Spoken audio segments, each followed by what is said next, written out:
Lots of familiar faces and familiar names, but we're also aware that we're circulating this town hall invitation to a much larger list these days. And for those who are joining us for the first time, these town hall meetings are scheduled every 6 weeks or so, and they're a kind of informal, open opportunity to share information about the forthcoming Global Ministerial Conference, but also an opportunity to showcase and spotlight some incredible strategic initiatives that are happening across the sector. So you're very welcome. We're pleased to have you with us and pleased to have any kind of colleagues and allies join these calls as they take place.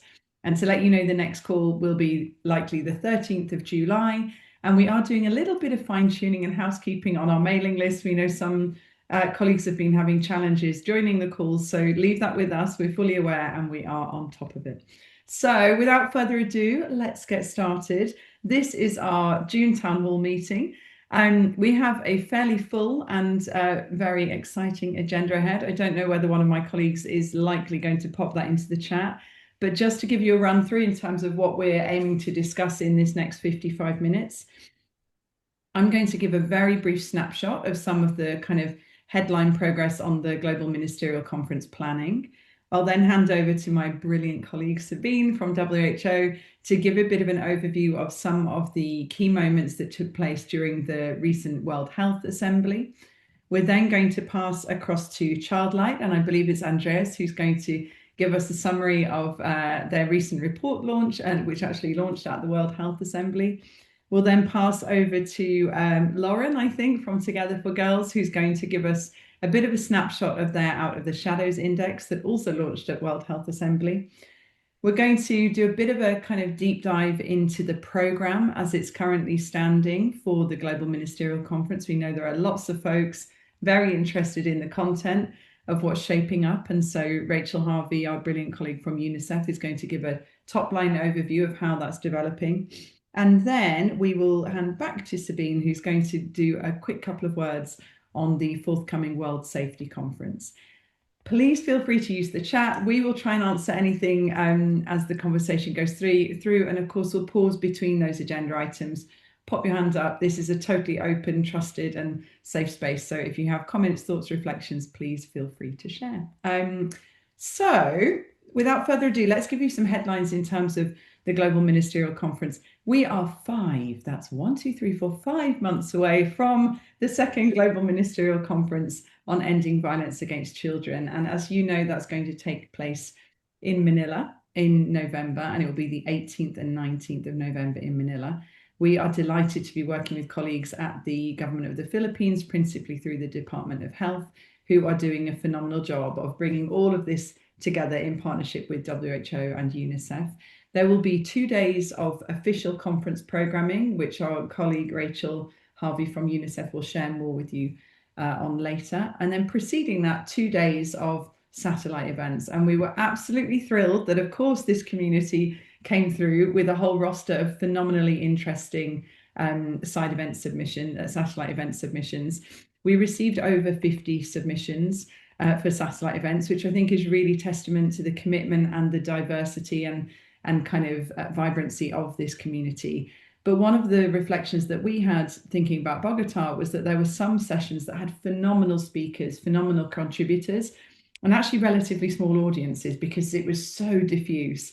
What we're trying really hard to do this time around is be much more concentrated and much more intentional. So those of you that are involved that have submitted for satellite events, we're working through a process at the moment of thinking, where can we strategically align? Where can we dedicate a day or a half day to a particularly pressing issue? And how can we bring partners together to have a kind of really in-depth, really active, really thoughtful strategic conversation around that? So expect to see in the not too distant future something that comes together as a kind of indicative program of those satellite events. And those who have submitted for satellite events and or are kind of lead voices within that subsector, there will be a request out to you to look at your role in kind of convening and actively shepherding and engaging key folks. So that's the satellite events that will be the preceding 2 days before the program itself. I know you're all going to ask when the invitations are being shared. We are working very hard, as I say, with colleagues in Manila. Many of you will know the process that sits behind this kind of event is highly bureaucratic and diplomatic, and we're really thrilled that actually the invitation letters will be signed both by the Ministry of Health and Ministry of Foreign Affairs in the Philippines, alongside executive leadership from UNICEF and WHO. So we are approaching the point at which those invitations will be shared with member states. We hope that will be completed in the coming week to 10 days. And that will go from Ministry of Foreign Affairs to Ministry of Foreign Affairs, with some carefully and strongly worded guidance in that letter that we're really trying this time around to have a conference that brings together not just the lead agency, which typically is social affairs, social welfare, but really thinking about how we ensure that education and health and technology and justice ministers are part of that conversation. Hopefully, you'll also be pleased to hear that that official invitation letter has strong guidance in terms of engagement of children, young people, and survivors, both in the preparatory efforts and in the ministerial conference itself. So, official invitations to member states very soon. We, of course, are actively now thinking around non-member state attendees, and we know there's huge appetite from the sector, and we're really thrilled about that. So we're just fine-tuning what that process will be. But of course, we're hoping, and we're very conscious that folks need to book flights and look into visas. So we're hopeful that in the next 3 to 4 weeks, and by the time we next speak, those invitations will have been sent out to a cohort of civil society organizations, allies, practitioners, and academics. So it's moving in the right direction. And just so you know, there will also be, alongside that invitation, governments will receive pledging guidance. I think it's likely that Rachel will mention this, but you'll see from the programme that this ministerial conference, the success of this conference, is not just about celebrating success, but it's about being ambitious and audacious in terms of the commitments that member states and allies and partners can make with and for children. And so there is an expectation and a hope that member states will come to Manila with a new pledge that they are proud of and want to communicate. And so there'll be guidance that goes alongside that invitation letter to encourage member states to be thinking about a national preparatory process, which many of you will be familiar with. And we've encouraged that children, young people, and survivors are also part of that conversation.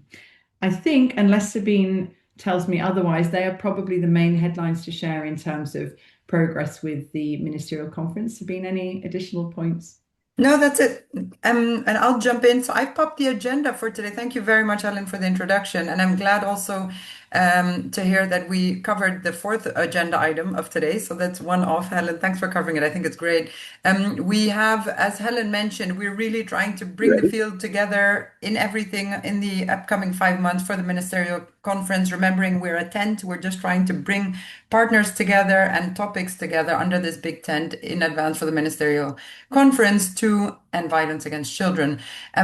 Within that, we had a brilliant moment at the World Health Assembly. I think we've never had such a good World Health Assembly on violence against children. It was kind of up front and center. It covered the whole week. And some of you might have seen it from our newsletter, but just very quickly, we had 6 events on violence against children. The first one, and I would say was the big meat, was the launch of the Out of Shadows Index, which Lauren or Emily are going to talk about a bit more later. But as you probably know, it's a wonderful index that gives you a chance to really understand what countries are doing. When you go to a country, you can click on the country and see where they're strong, where they're weak, how they're rating on different topics. So please make sure you use the Out of Shadows Index. That was on the Sunday afternoon. Then we went on to the launch of the Lost Screen Memorial, which is a memorial set up by the Archwell Foundation, founded by the Duke and Duchess of Sussex, Meghan and Harry, which speaks of the realities of online harms. So children that have lost their lives to online harms, either because of screen addiction or learning how to kill themselves or anorexia, very different realities. It was wonderful to have the Duchess of Sussex there and speaking very passionately, along with the Director General of WHO, the Mayor of Geneva, and a parent who lost their child. So there was big crowds, big media coverage of not just online harms, but generally violence against children. So after the launch of the Out of Shadows Index and the launch of the Lost Screen Memorial, as if that wasn't enough, we had a dinner on the same Sunday evening with 15 ministers of health. So it was the first in-person meeting of the WHO Council of Champions, countries ranging from Albania and France, Finland to Colombia, Costa Rica, Kazakhstan, Kenya, and Jordan, to speak about the ministerial conference. So that was just a Sunday. Then on Monday morning at 8 a.m., we had a more technical, smaller meeting because people were in town to discuss where we stand in terms of data and measurement. We know that the violence against children surveys are now, for now, being are put on hold, seeing how we can come together around data and measurement. So that was on the Monday. Then on Tuesday, we had the only actual official side event, which was absolutely wonderful, and which Andres will talk about more, organized by Child Light Global Safety Institute. And they spoke about estimates that were presented on child sexual abuse, especially online. And they also spoke about the ministerial conference and where we need to go in terms of data and positioning violence as a public health priority. And then, as the sixth event on the Thursday, it was on children and young people access to education and ending violence in and through schools, really how we can use school settings to prevent violence. It was also the launch of the implementation guidance on school health services. Yeah, every single one of the events were super well attended, great interaction, and a lot of excitement on the ministerial conference, but also engagement, genuine engagement on ending violence against children. And with that, I will hand back to you, Helen. Thanks so much, Sabine. And really, just to echo your points in terms of the vibrancy, but I also think it's a real reflection on our community that it was done in such a collegiate spirit. There's a lot of overlap of partners, spotlighting other partners and bringing folks together. And I think is really wonderful. And actually, as an unintentional segue into Childlight did such a phenomenal job of offering up that platform to partners, including WHO, including Together for Girls, to really show that we're a united front and we're more than the sum of our parts. So thanks so much on that front. Andreas, I'll hand to you. I believe you're going to give us, a handful of slides, 5 or so minutes to share the headlines of the latest report published from Childline. Thanks so much. Thank you very much. I trust you can see the slides now. Can you see them? No, we can't. I don't yet. Why don't you start talking and I'll share them? You can't see them then? No, we can't yet, Andres. But why don't you share them? Why don't you start speaking and then I'll share them? Okay, thank you very much. Well, it's really a pleasure to be here with you all. I will be presenting some information as an update of the Into the Light Index 2026. It is an effort that expands actually information on technology facilitated violence. And it's in fact the first time that this effort documents technology facilitated violence by sex, gender, which is really important. It hadn't been documented before. With this new data, there are some new types of technology facilitated child sexual exploitation and abuse that have been documented. The data are presented for the first time, as I mentioned. And one of the first numbers that I want to, if you can go to the next one, please.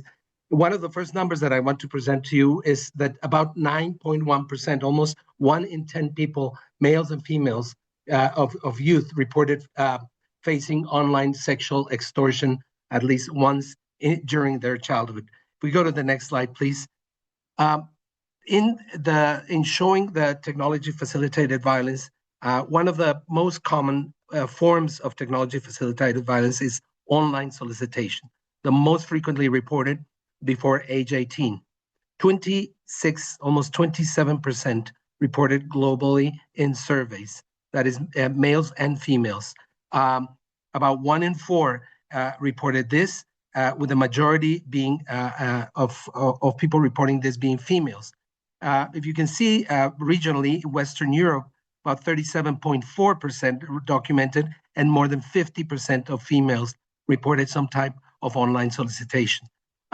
There's also exposure to unwanted sexual content, images, etc., that are reported. And amongst this, about 7.3% of children globally and 11% in Western Europe. Let's go to the next one, please. So the majority of these indicators show that globally females report more online solicitation, sexual exploitation, and sexual extortion than males. Males, on the other hand, report more unwanted exposure to sexual content and image-based sexual abuse in the past year. So there's some differences by sex. There's also regional differences. Eastern and Southern Africa, Latin America, and the Caribbean, and Western Europe report a high prevalence of estimates of online solicitation, whilst Eastern Europe, Central Asia, and Western Europe, high prevalence of estimates of exposure to unwanted sexual content. So these variations are really important by sex as well as by region. Next slide, please.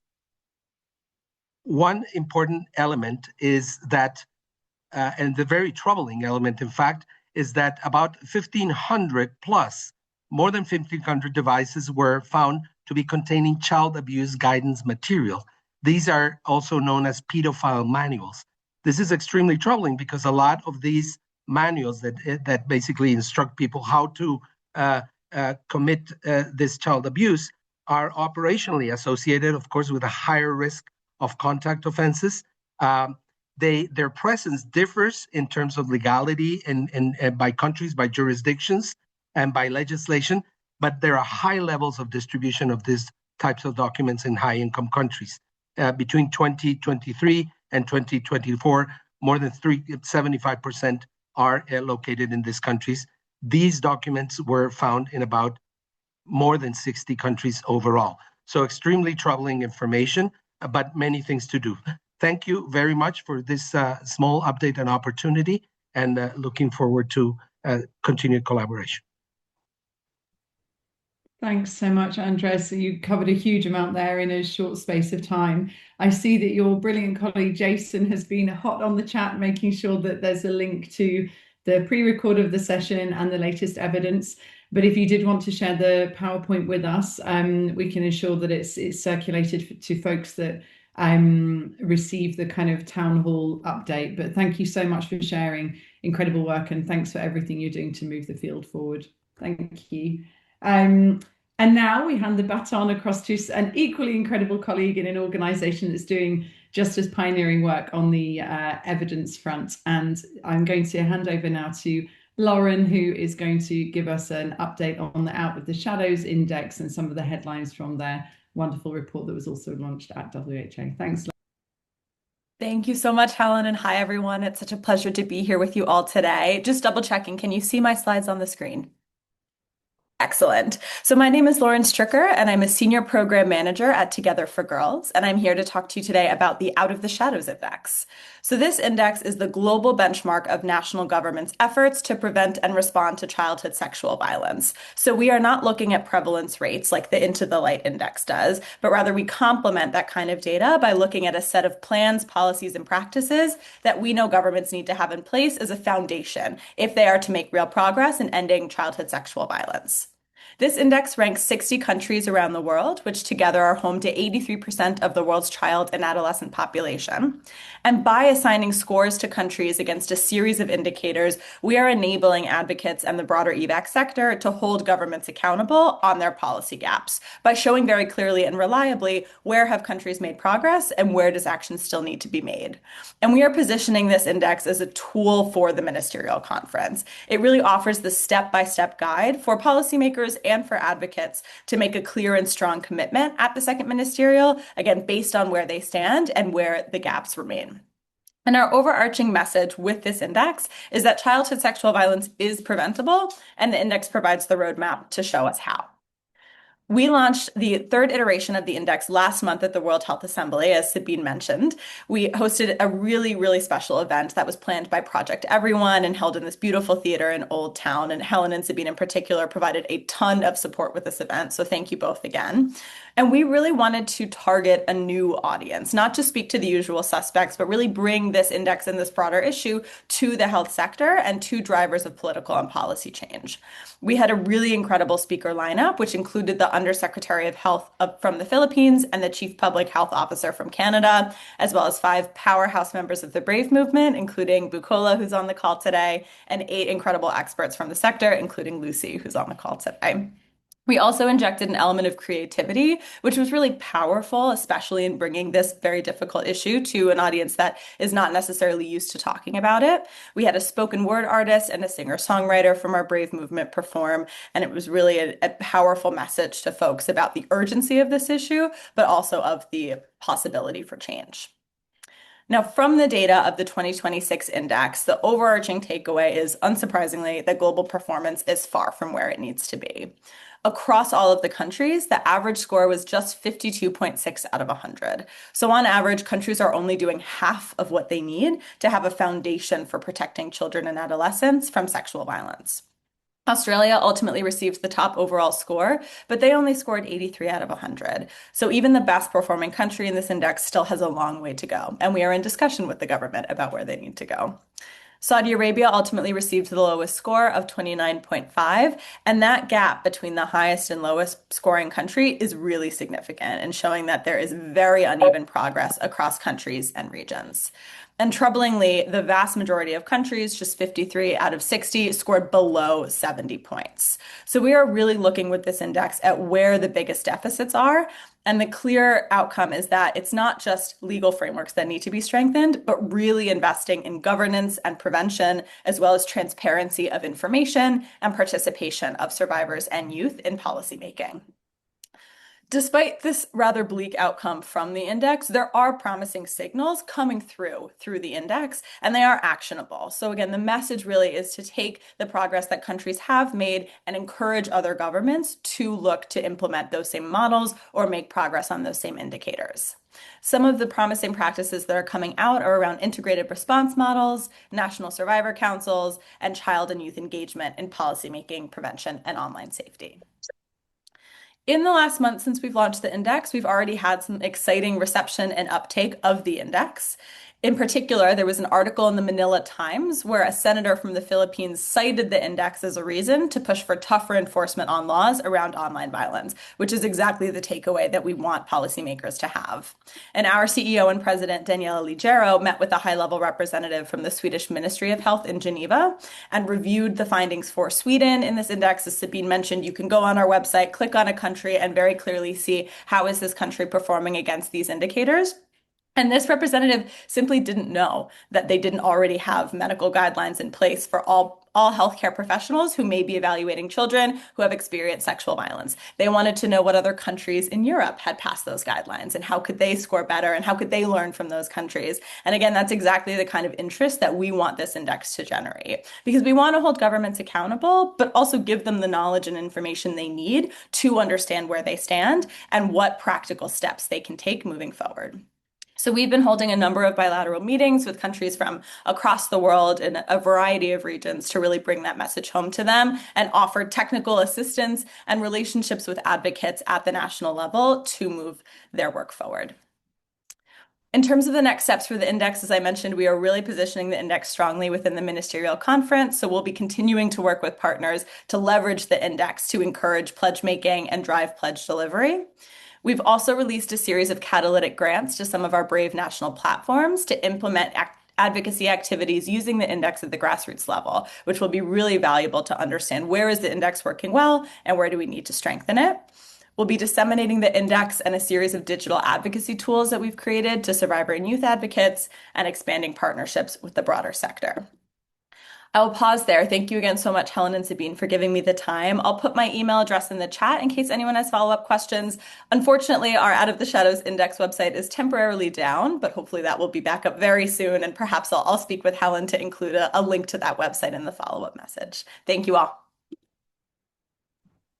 Thank you so much, Lauren. And most certainly we'll include a link to the website once it's back up and running. Maybe it's had so much traffic, so many policymakers engaging. That's what it is. And thanks also for sharing this kind of month since the launch, the idea that this can be kind of positively provocative with member states and having them kind of look at their peers and how they can do more and better is exactly what the index exists to do. So thank you so much for sharing that.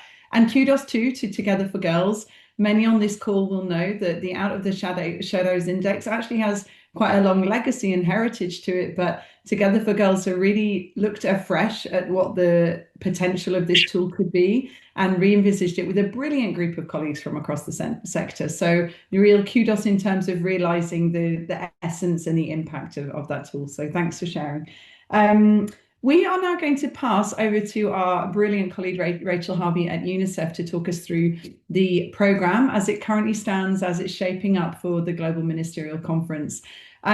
You'll know that we've been working hard behind the scenes to try and ensure that the governance around the ministerial writ large, whether that's the Friends of the Conference Group, which is ministers and CEOs of organizations, or it's the, all different types of elements of governments. We're trying to be inclusive, we're trying to be representative, and that is true for the programme. And so there is a programme steering committee, which is made up of 12 to 15 individuals and organizations working hard to try and have the programme for the ministerial be the best it can be. So it's open at this stage. We're working hard to try and bring together something that can be as impactful as possible. And Rachel Harvey at UNICEF has really been brilliantly leading that process to try and make sure we're collegiate and taking on board kind of the comments and reflections from all key parties and all key partners. So I'm going to hand across to you, Rachel, to talk us through the headlines of the programme as it currently stands. Thanks so much. Thanks, Hannah. Just checking you can see the screen. You can see the PowerPoint. We can indeed. Thanks, Rachel. Thanks so much, Helen. And fantastic to hear about all the amazing research and publications that are really driving the agenda forward. So for those of you who haven't had a chance to meet, my name's Rachel Harvey. I'm a senior advisor leading the Global Violence Prevention and Response Systems program for UNICEF. For the second ministerial draft agenda, we wanted to really build on the Bogota agenda. So the Bogota agenda covered a huge amount of topics, and we wanted to take the opportunity to take the conversation forward, not repeat what was done last time. So that's one of the intentions. The other intention is just focus a bit more on prevention, not exclusively, but more on prevention, digging deeper into the 3 breakthroughs that were identified: parent and caregiver support, safe and enabling schools, and child-friendly response services, taking that from more of a health lens, capitalizing on the fact that this is a Department of Health convened conference on behalf of the government of the Philippines. And then building on those breakthroughs by applying them to 3 big topics at the moment, addressing tech facilitating harms, including peer-to-peer and AI related, to break the cycles of violence, and in humanitarian and climate contexts. And then to have 2 big overarching themes: financing solutions, both public and private, such a critical issue of today, and regional leadership in the face of erosion of multilateralism. How can regional bodies, especially intergovernmental bodies, really pave the way to strengthen and even set standards above and beyond global bodies? We had some, it's not going forward, but we had some key considerations as well. There we go. To integrate the recommendations of the host government, the spaces for pledges, as Helen said, to have bold new pledges, especially those that were not addressed last time in sectors, but also some of those financing pledges as well. In addition, to have opportunities to share good practice and progress, showcasing that progress is really possible even in a 2-year space, to have those meaningful opportunities for participation and perspectives, and to attract different sectors. That is Ministry of Social Welfare has a key role, but also different sectors have key accountability for ending violence. And then we have a logistical issue. We can't just add more and more sessions. We have 4 breakout rooms to kind of play with when we're developing the agenda as well. And then in terms of the agenda, which will come up on the screen, we have the opening, and then after the opening, we're going to set the scene. And it's not coming. Would you like me to share it, Rachel? Here we go. It's got a lag. I'm really sorry. So really to set the scene on ending violence against children in time of escalating threats. So share the latest data that we have, but also look at those escalating threats, digital, climate, and humanitarian, to share the global status report on progress, the pledge progress overall, and to have really a renewed call to action.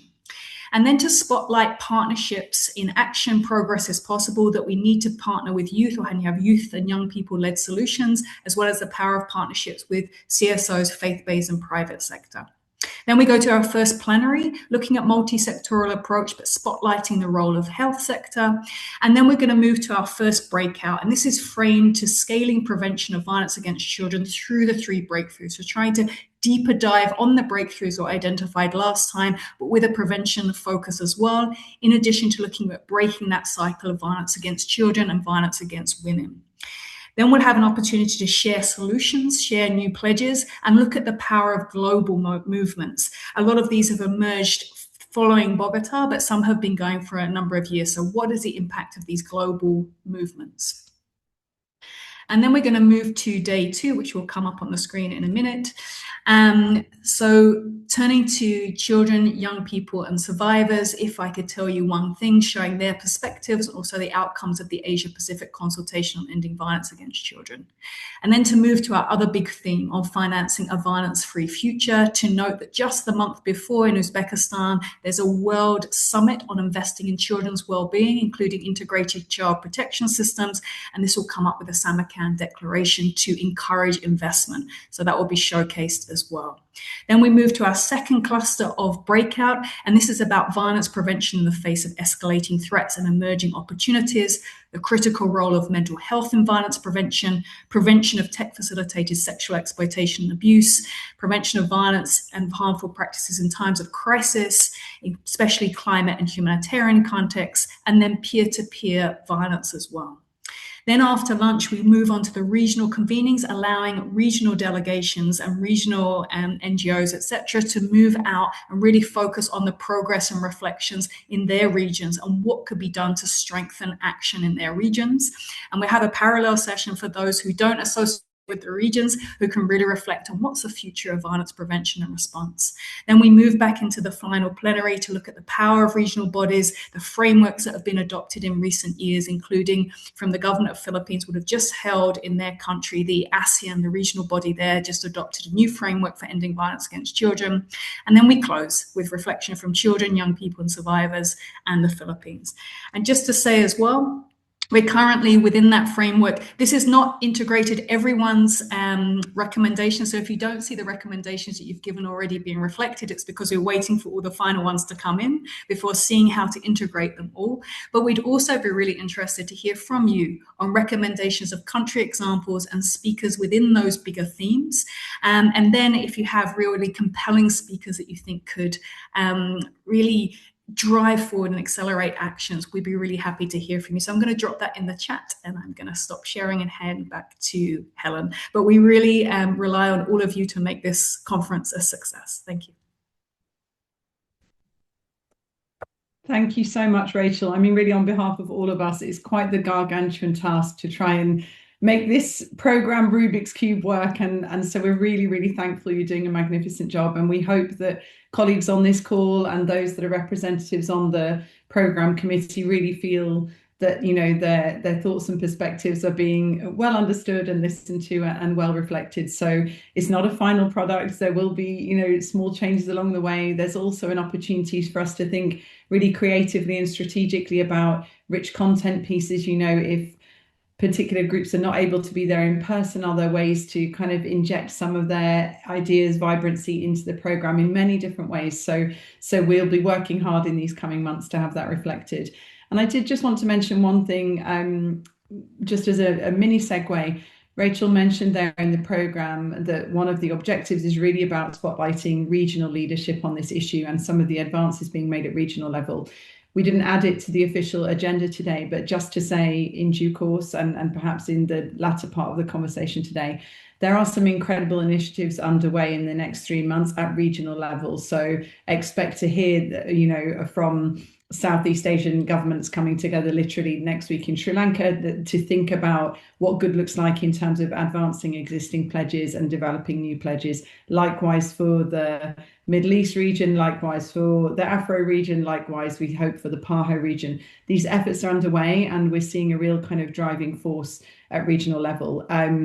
And actually, perhaps that is a good link into our next fabulous speaker, Pablo from the Office of the Special Representative of the Secretary General, the Secretary General Special Representative on Ending Violence Against Children, is going to offer us an update from their recent Pathfinders meeting in Turin. And I mention it as an interesting segue because actually last year, the Office of the SG did some phenomenal work at regional levels. So really thinking about how you advance the conversation for individual member states, but that collective regional ambition around ending violence against children. And so, Pablo, if you're on the line, we'd love to hear an update from the Pathfinder meeting in Turin, which by all accounts was really exceeded all expectations. Over to you, Pablo, if you're with us. Thank you very much. Can you hear me? Because I think there is some... We Is can okay? hear you. We can hear you. Okay. Thanks, Pablo. Super. No, thank you. And it's good to see you, Sabine, Helen, and Rachel. I think that it's great to see how things are moving and really the agenda is really coming up in a very strong and the focus on health. And I mean, it's really very target. So thank you very much. And I learned a lot from the beginning of the presentation. And thanks for the invitation. Sorry, we have been very busy over the last weeks and months, as you know, with all the UN80. But again, we are trying to be back on track. So yes, as Helen was saying, since the launching in Bogota, we have been trying to do moving on the agenda of the Pathfinding Global Alliance, giving a sense to what is the commitment of countries and how these commitments is being translated into action. We are just a facilitator, but I have to say, very encouraging to see what we have been managed to do with all the support we receive. And thanks for Rachel and WHO and for participating, also HCHR and all the UN colleagues in the global meeting. So all these regional conveners, which were forming, the solid basis of what is today the alliance, culminate into a 2 days gathering in Turin in the UN Staff College on 4th and 5th June. And it was an incredible moment of really reflecting in two different types of actions. One at the political highest level. We have a large number of ministers, 35, participating and submitting and presenting what has been the actions being taken and how they see the alliance as a both an accelerator and a clear implementing of the actions that needs to be taken to turn the tide on violence. And also at the technical level with very concrete discussions and sharing examples on how things are moving on at the country level. We have 150 participants and during the meeting, Italy joined. So now with Sao Tome and Italy joining in June, we are 54 countries who are pathfinding countries, which has seen an amazing growth of the alliance. The whole agenda was built around showcase of actions. So I think many of these can be served to whoever is participating in the Philippines. There were a lot of takeouts of things that they are moving. Because, what we have been trying to do is also support the countries with the full alignment of what they were the pledges in Bogota, what are the actions being taken at the alliance and the way forward. There was a lot of actions more focusing on deep learning because across regions, what is the beauty of the alliance is that it's facilitating these exchanges not only between countries within regions, but within different settings in the world. And is very clear that there are 4 or 5 things that they are really concerning. Some of them, and very specifically, are already in your agenda, which really push for deep exchanges between countries. So there were facilitated around 80, 95 bilaterals between countries who have already started, or who are already working together to address these common challenges, things that they are working in countries, but they are not working in other countries, what have been the process. So there were a lot of exchange regarding, for example, the digital environment, the challenges they pose, and how this needs to be addressed, but going beyond the particular countries, because all is interconnected and how common approaches will be useful. The whole area of justice and justice for children, a lot of challenges we are seeing across the board with many countries lowering the age of criminal responsibility, countries showing that this is not working actually for the aim that this lowering is happening. the whole issue of the child, the care reform and the deinstitutionalization, working very closely with the UK campaign and supporting in practical terms what means the institutionalization and the different approaches.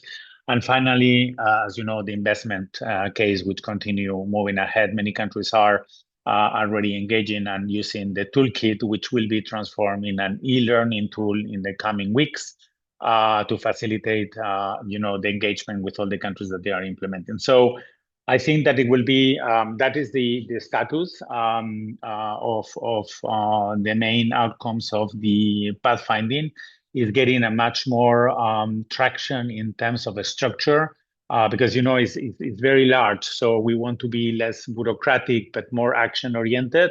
So it's a different thinking of how to ensure that is moving ahead. There is a lot of questions regarding how countries are being accountable, but there are being a lot of questions on how they are implementing. So which at the end is good, because we are seeing a lot of tractions on things that they are ruling by themselves, by seeing that other countries are implementing actions that at the end are really proven solutions and not concerning. So that is a little bit how we are. We continue having many requests to join in the pipeline, and we are working with those countries to move ahead. So over to you. I hope it's an overview, but happy to respond to any questions. Thank you. Thank you so much, Pablo. Brilliant update. And just thank you for all the work that's being done through you, through Dr. Najat, through the team. I think for those of us that were in Bogota and witnessed the kind of high energy bringing together and the launch of the Pathfinder Alliance, it's actually really wonderful to see how things have advanced in 18 months, and full credit to all of you leading on that front. And I also think, again, just lovely, we are this big, brilliant, beautiful, vibrant sector, and hearing about all of these incredible initiatives, which the diversity of what we're doing is reinforcing the message that this is an issue that is a priority at local, regional, and global level, I think is really, really encouraging. So thanks so much, Pablo. One quick question I did have, and forgive me, I might have missed it in your report back. We'd heard about the launch of a marketplace. I don't know if there's anything you could share on that, just a few words. And I don't know whether maybe it's just for the members of the Alliance, but it sounded really interesting as kind of a hub, a focal area. Thank you very much. Yeah, sorry, I didn't mention. It was one of the main features of this meeting. We have been working for months with countries to identify by themselves which are the actions that they have been taken to showcase. So when I was referring to the first point of the agenda on showing case, is where the marketplace have been framed. Which is basically an online platform where countries are sharing between themselves experiences in a very visual manner. It's not a thick report, it's very short, and it's stimulating not so much the outcome, but what is the process that they proceed, and what are the obstacles they face. And there are around hundreds of different actions that they are being taken, which have had or is having and yielding quite results. It's very important because it's linking with many of the pledges that they were done. But for example, you have examples on how the countries have started doing the cost of violence, in many examples with UNICEF together, and how this cost is now translated into the investment case, into the return on investments. There are issues related to how different cross-sectoral acts on health are being actually pushing much more concrete actions and having better results. The issue of child participation in many countries, how this is being now translated from national policies to localization, how this is being translated at the local level. We had participation from faith-based leaders, CSO. It was the CSO forum represented. So it has been a very it's a platform that is trying to identify these kind of actions that being working. For the time being, member states would like to have the platform just a space where they can share. There are strong views to have it more open, but for the time being, we are just testing it, and it was really, I think, it really facilitated it was more like a tool to facilitate those exchanges because, you know, you have many countries who say, I'm working actually on this, but I see that my process is being a problem because I'm a federal state and I don't know how we can change this. So countries like Brazil, Mexico, Spain were sharing experience of how to deal with different forms of state. So for the time being, we are testing it, but I think we have an amazing return on how it works, and you know, your colleagues and will be also sharing with you what was the different feedback. We still needs to work on because this is just the beginning. So how this is going to be sustainable, being updated, but we have already after the meeting, many countries say, I learned and I'm going to try. I am working already with that country to see how I can move on something that it was blocked in parliament or it was blocked on because we have an issue in society, how to go for it. So thanks again for reminding, but it was a good exchange. And it was very important to count with Rachel and your colleague Nan, as well as Imma from OECHR, because we are a lot of connectivities on things that we are working together. So with the entire, what we are trying to do, and that was very good with the connections we have, is try to ensure that resident coordinators and UN country teams are also cooperating in a way that this can be really included into the cooperation frameworks that they are being developed right now. So yeah, this is going to be a tool that can help those countries, and they can have access to see how they are being shared. Over to you. Thank you so much, Pablo. Hugely appreciated, and thanks for sharing on the marketplace. It sounds like a really fascinating kind of real world granular type of initiative, and I think that that's so critical.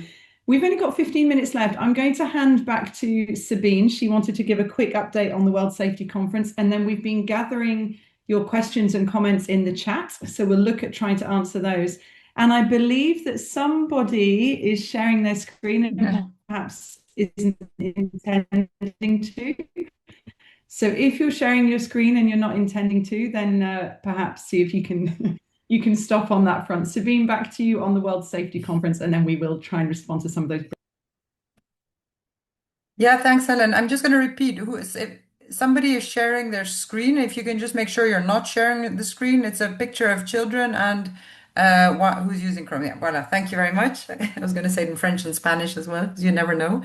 I just want to answer, first of all, I want to say how super exciting this is. Pablo, thanks for the update. I mean, it's just wonderful to see how, as a field, we're constantly working together and building each other to move forward. And we're not shooting each other in the feet, but really building. And I mean, Lauren and Andres's example were great, or interventions were great examples, Pablo's work as well. So huge thanks to everyone for keeping the spirit despite the complex world we're living in. I just want to answer some of the questions from the chat. First of all, about registration.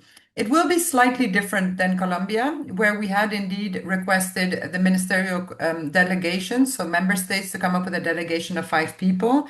We feel that it didn't work well, basically, because NGOs wanted to come, and some countries had slightly more. They had maybe 8 or 10 NGOs, and others didn't have any NGOs, or they had young people and others didn't. So the room capacity is about 1,000 people, because that's what the Philippines is covering, also in terms of meals and so on. We're expecting about 600 of the 1,000 people will be member states. We have to remember at the end of the day, we're trying to bring member states. We're trying to get them to take their responsibility to be at the forefront of this topic and therefore the conference. So of the 400, let's say, and these are very rough estimates, of the 400 remaining places, we're estimating about between 100 and 200 will be Filipino colleagues, which is only fair given all that they're doing in the country. So we'll have about 200, maybe 250 additional spaces for children, young people, survivors, UN agencies, national civil society groups, international civil society groups. We're imagining the registration according to 3 pathways. So the first one, as Helen mentioned, will be member states. Invitations will go out from Ministry of Foreign Affairs to Ministry of Foreign Affairs. Remember, as Rachel said, that we're trying to make this one multi-sectoral.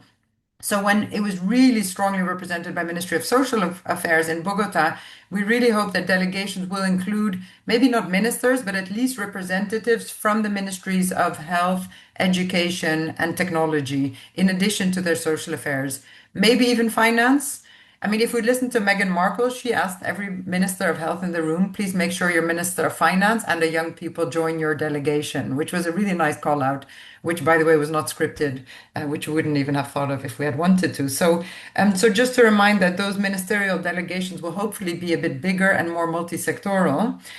So that's the first work stream. Then the second one will be official invitations will be sent to all the UN agencies, to the big NGOs, to those that participated in Bogota. And then we'll have a third track of registration where people or individuals, academics, or smaller NGOs that want to register that we can go through as well. We do, of course, want to make sure that we don't have 100 people coming from Uganda and then nobody from Kenya. So we're going to then balance out between the different inputs that we have to make sure that we have proper representation from as many countries as possible. So I want to say we'll be a little bit more open than it was in Bogota, and hopefully more structured. So the member states route, then the official invitations route, and then additional registrations that will be considered on a case-by-case basis. I hope I've answered your questions on registration. The other one, where we're getting so many questions on, and Helen mentioned it, is the satellite events. As Helen mentioned, we have over 50 applications for satellite events. We're clustering them together and trying to get cluster leads for those satellite events. We'll be coming back to you with more information shortly. We promise we haven't forgotten you. We're not sitting here doing our nails. We're really thinking how we can make it as cost efficient for everyone and that we have the highest participation for everyone. And given workloads, also trying to minimize the workloads so that not everybody's doubling up on the same work. So we'll be coming back to you on the satellite events. And then the third important question is on national preparatory sessions. Of course, there will be national preparatory sessions. And yes, we want civil society organizations to engage in those. We're also finalizing that guidance. So hopefully in the next few weeks, you'll be receiving through our mailing list the guidance for satellite events and the guidance for national preparatory sessions. We're going to have a bit of a hit list of countries that we really want to make sure that are coming, because some countries that unfortunately didn't come to Bogota, but that we really want to see this time around, for example, India or Thailand. Those are some countries that we really will be asking extra effort on, and we'll share that list of countries with you as well. I see there's a question about how will facilitation be done where children are exploited. Child-centered engagement. I mean, Lucien, thank you for that question. I think part of the national preparatory sessions will really be, again, ensuring that children and young people and survivors are included. I hear you. We can't have conversations about children without young people and children there to influence them. So I think it's central to the national preparatory sessions. And do you see any other questions in the chat that I haven't addressed?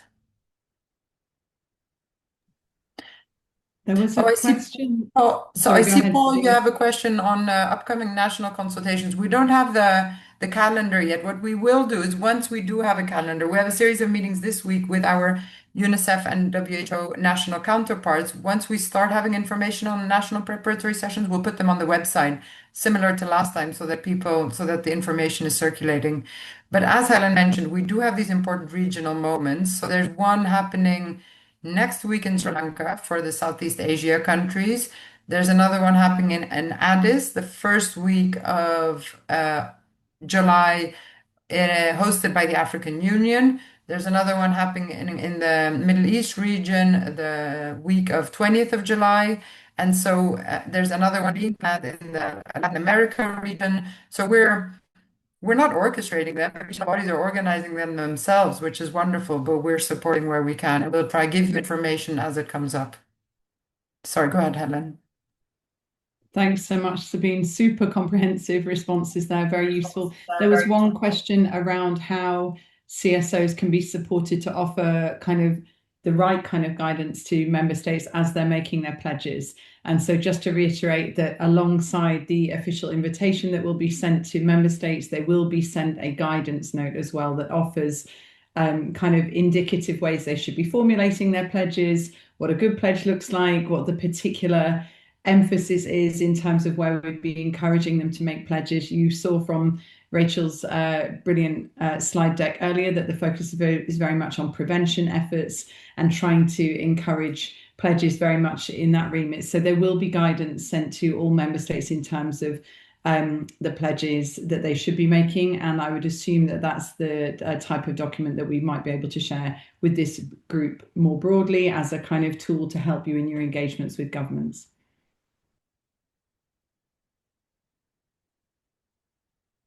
And I see Andrew has kindly nudged his point up, which I think is an incredibly important point. And one, Andrew, that we think about often, which is about the role of parents as change makers and advocates, and that actually parents as a collective and as individuals are often missed in terms of the power of their voice to drive change. So I think it's a really good point, actually, and something that perhaps we can revisit. What's the role of parents within the preparatory and the moment of the ministerial conference itself? So really good point. Okay, we have just 3 minutes left. Sabine, can I give you 90 seconds to cover your point on the World Safety Conference? And then I'll wrap. Shoot, yeah, I forgot. Yeah, a good one. Sorry, I completely forgot. Whilst you're looking for the details of that, just to remind friends and colleagues, our next call will be, this next town hall will be on the 13th of July. And as I mentioned at the start, we're working hard behind the scenes to just streamline and make a little bit more seamless the process that ensures that you can join these calls. We know there's huge appetite. We're working across multiple different mailing lists, and we're just working on the tech behind that. But save the date, 13th of July, and we look forward to seeing you then. Sabine, over to you. Yeah, so I just wanted to mention that there's every year WHO organizes a World Safety Conference. So it covers everything from road safety and injuries to drowning, but also violence against children. It's a big one. It's in Cape Town this year. And we have a whole bunch of people that are also on this call that will be presenting different sessions at the World Safety Conference, including on Inspire and parenting sport. So if any of you are still interested in attending, it's a big meeting, and it's very interesting to hear from other fields like drowning and road safety, how they're progressing. So I just promised them that I would do a pitch to the violence prevention field because it's often slightly represented over the other injury and prevention and safety promotion concerns. Back to you, Helen. Brilliant. Thanks so much, Sabine. And less through skill and more by good fortune, we are closing off on time today. Huge thanks to all the partners that shared their updates. Huge thanks to all of you that joined the call and just do brilliant work in between these meetings too. We're really, really thankful. It's a phenomenal community, and we look forward to regrouping next month when we'll be just 4 months away from the ministerial conference. Thanks all. Bye-bye. Thanks. Bye. Bye, everyone. Thanks.